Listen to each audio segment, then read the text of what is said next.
Karuvannur bank തട്ടിപ്പിൽ കേന്ദ്ര ഏജൻസികൾ നടപടികൾ കടുപ്പിക്കുകയാണ്. കരുവന്നൂർ ബാങ്ക് തട്ടിപ്പിലെ പ്രതികൾക്കെല്ലാം ശിക്ഷ നൽകുമെന്നും നിക്ഷേപകർക്കെല്ലാം പണം തിരികെ നൽകാനുള്ള നടപടി ഉറപ്പാക്കുമെന്നും കഴിഞ്ഞ ദിവസം ആലത്തൂർ മണ്ഡലത്തിലെ NDA സ്ഥാനാർത്ഥി TN സരസുവിനോടുള്ള ഫോൺ സംഭാഷണത്തിൽ പ്രധാനമന്ത്രി പറഞ്ഞിരുന്നു.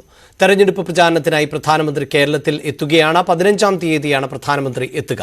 ആലത്തൂർ, പൊന്നാനി, ചാലക്കുടി, തൃശൂർ മണ്ഡലങ്ങളിലെ പ്രചാരണ പരിപാടികളിലാണ് മോദി പങ്കെടുക്കുക. സംസ്ഥാനത്ത് തെരഞ്ഞെടുപ്പ് പ്രചാരണം ചൂടുപിടിക്കുമ്പോൾ കരുവന്നൂർ ഉൾപ്പെടെയുള്ള വിഷയങ്ങൾ കൂടുതൽ സജീവമാക്കാൻ ആണ് BJPയുടെ നീക്കം. അതിന്റെ ഭാഗമായാണ് പ്രധാനമന്ത്രി തന്നെ ഈ വിഷയം വരും ദിവസങ്ങളിൽ പ്രചാരണത്തിന്റെ ഭാഗമായി ഉന്നയിക്കുക. നേരത്തെ ഇത്തരത്തിൽ CPM-നെതിരെ പ്രധാനമന്ത്രി വിമർശനം ഉന്നയിച്ച പശ്ചാത്തലമുണ്ട്.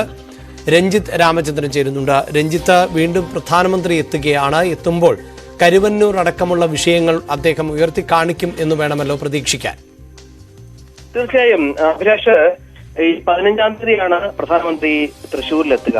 അതിൽ ഒരുപാട് രാഷ്ട്രീയമായ ഒരുപാട് വിഷയങ്ങളുണ്ട്. കാരണം നമുക്കറിയാം, ഈ TN സരസു കരുവന്നൂർ തട്ടിപ്പുമായി ബന്ധപ്പെട്ട് കുന്നംകുളത്ത് ഈ തൃശ്ശൂർ ജില്ലയിൽ നേരിട്ട് പ്രധാനമന്ത്രി പരാതിപ്പെട്ട ആളാണ് TN സരസു. സ്ഥാനാർത്ഥി നമുക്കറിയാം. അതുമായി ബന്ധപ്പെട്ട് തന്നെയാണ് പ്രധാനമന്ത്രി വരവ് എന്നാണ് BJP കേന്ദ്രങ്ങൾ വ്യക്തമാക്കുന്നത്. പക്ഷെ അപ്പോഴും 15-ന് വരും എന്ന് പറയുമ്പോഴും സംസ്ഥാന നേതൃത്വവുമായി ബന്ധപ്പെട്ട് കൃത്യമായ വിശദീകരണം എന്തൊക്കെയായിരിക്കും, പ്രധാനമന്ത്രി ഏത് സ്ഥലങ്ങളിൽ പോകും, റോഡ് ഷോ അടക്കമുള്ള കാര്യങ്ങളുമായി ബന്ധപ്പെട്ട് കൃത്യമായ വിശദീകരണമില്ല.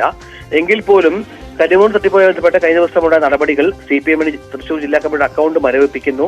കള്ളപ്പണ കേസുമായി ബന്ധപ്പെട്ട് ജില്ലാ കമ്മിറ്റിക്ക് ബന്ധമുണ്ടോ എന്ന് നടക്കുന്ന അന്വേഷണം ഒരു വഴിക്കുണ്ടാകുന്ന ഒരു പശ്ചാത്തലം ഒരുങ്ങുന്നു. ഇതെല്ലാം കൂടി ചേർത്ത് വായിക്കുമ്പോൾ പ്രധാനമന്ത്രിയുടെ രാഷ്ട്രീയ സന്ദർശനം അത് BJP കൃത്യമായി ഉപയോഗിക്കും എന്ന് വേണം കരുതാൻ. തൃശ്ശൂര്, ചാലക്കുടി തുടങ്ങിയ സ്ഥലങ്ങളിൽ ഇത് ആയുധമാക്കിയിട്ടുണ്ട് ഇതിനകം BJP എന്നുള്ളത് വളരെ പ്രധാനപ്പെട്ട കാര്യമാണ്. കുന്നംകുളത്തും ഇരിങ്ങാലക്കുടയിലുമാണ് ഈ പരിപാടികളിൽ പ്രധാനമന്ത്രി പ്രസംഗിക്കുക എന്നുള്ളതാണ് നമുക്ക് ഏറ്റവും ഒടുവിൽ ലഭിക്കുന്ന വിവരം. പൊന്നാനി, ആലത്തൂർ മണ്ഡലങ്ങളിലെ പ്രചരണം കുന്നംകുളത്തുണ്ടാകും. തൃശൂർ, ചാലക്കുടി മണ്ഡലങ്ങളുമായി ബന്ധപ്പെട്ട പ്രചാരണം ഇരിങ്ങാലക്കുടയിൽ എന്ന തരത്തിലാണ് ഇപ്പോൾ കാര്യങ്ങൾ വിശദീകരിച്ചിരിക്കുന്നത്. പക്ഷെ അപ്പോഴും അതിനപ്പുറത്തേക്കുള്ള പ്രചരണ പരിപാടികളിലേക്ക് ഒരുപക്ഷെ തൃശ്ശൂരിൽ റോഡ് ഷോ അടക്കമുള്ള പരിപാടികളിലേക്ക് പ്രധാനമന്ത്രി കടക്കുമോ എന്നുള്ള കാര്യത്തിൽ ഇനി നമുക്കിനിയും വിശദീകരണം ലഭിക്കാനുണ്ട്. കാരണം പ്രധാനമന്ത്രി 15-ന് എത്തുമെന്ന് സംബന്ധിച്ച അറിയിപ്പ് മാത്രമാണ് ജില്ലാ നേതൃത്വം നൽകിയിരിക്കുന്നത്. അന്തിമ തീരുമാനമായിട്ടില്ല മറ്റ് പരിപാടികൾ എന്നാണ് BJP കേന്ദ്രങ്ങൾ വ്യക്തമാക്കുന്നത് എന്ന് വളരെ പ്രധാനപ്പെട്ട കാര്യമാണ്. കാരണം തൃശ്ശൂർ ജില്ലയിൽ ഉൾപ്പെടുന്ന 3 മണ്ഡലങ്ങളിലും കരുവന്നൂർ കള്ളപ്പണ വിഷയം BJP വലിയ ആയുധമാക്കിയ പശ്ചാത്തലം കൂടി ചേർത്ത് വായിക്കേണ്ട ഒരു സാഹചര്യം കൂടിയുണ്ട്. അത് രാഷ്ട്രീയമായി BJPക്ക് തൃശ്ശൂരിലെങ്കിലും ഗുണം ചെയ്യും എന്ന ഒരു വിലയിരുത്തൽ കൂടി ഇതിനോട് ചേർത്ത് വായിക്കണം.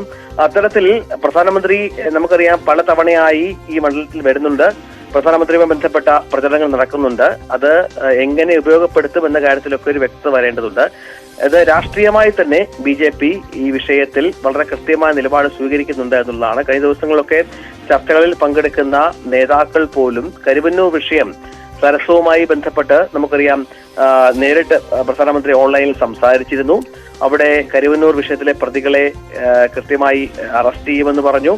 ഒപ്പം അതിനോട് ചേർത്ത് തന്നെ പണം അടക്കം നിക്ഷേപകർ തിരിച്ചു കൊടുക്കുമെന്ന് പറഞ്ഞു. അത് ചേർത്ത് വായിക്കുമ്പോൾ പ്രധാനമന്ത്രി കരുവന്നൂരുമായി ബന്ധപ്പെട്ട് ഇത്തരം വിഷയങ്ങളിൽ പരാമർശം നടത്താനുള്ള സാധ്യതകൾ കൂടുതലാണ്. അഭിലാഷ്. രഞ്ജിത്ത് രാമചന്ദ്രൻ ആണ് വാർത്തയുടെ വിശദാംശങ്ങൾ നൽകിയത്.